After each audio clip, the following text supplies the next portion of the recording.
বৃন্দাবনের মাটি হাতে নিলে একটা অজানা কোমলতা অনুভব করা যায়। লোককথা নয়, এটা বাস্তব। এমনকি বৈষ্ণব গ্রন্থেও এর ইঙ্গিত আছে। এই কাহিনীটি শুরু হয় হাজার হাজার বছর আগে, যখন একদিন শ্রীকৃষ্ণ গোপালকদের সাথে যমুনার ধারে গরু চড়াতে গিয়েছেন। খেলা করতে করতে তিনি খালি পায়ে দৌড়চ্ছিলেন। বাঁশির সুরে মাটিও যেন নেচে উঠছে।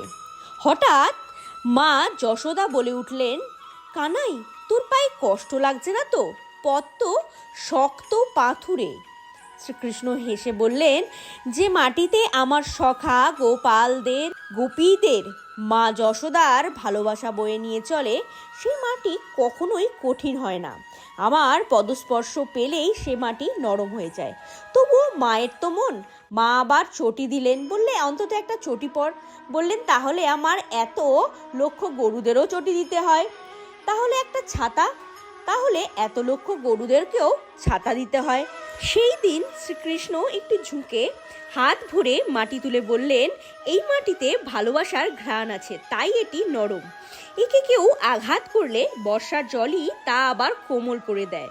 বৃন্দাবন এমনই, তাই মানুষের বিশ্বাস, যেদিকে শ্রীকৃষ্ণ হাঁটতেন মাটি ধুলো হয়ে নয়, চন্দনের মতো নরম হয়ে যেত।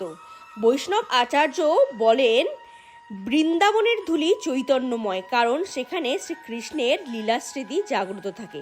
তাই বন্ধুরা, আপনারাও যদি মন থেকে বিশ্বাস করেন শ্রীকৃষ্ণের এই লীলা এবং বৃন্দাবনের মাটির এই গভীর কাহিনীটিকে, তাহলে অবশ্যই কমেন্ট বক্সে লিখবেন জয় শ্রীকৃষ্ণ, রাধে রাধে। ভিডিওটি ভালো লাগলে একটি লাইক এবং চ্যানেলটি সাবস্ক্রাইব করে পাশে থাকবেন।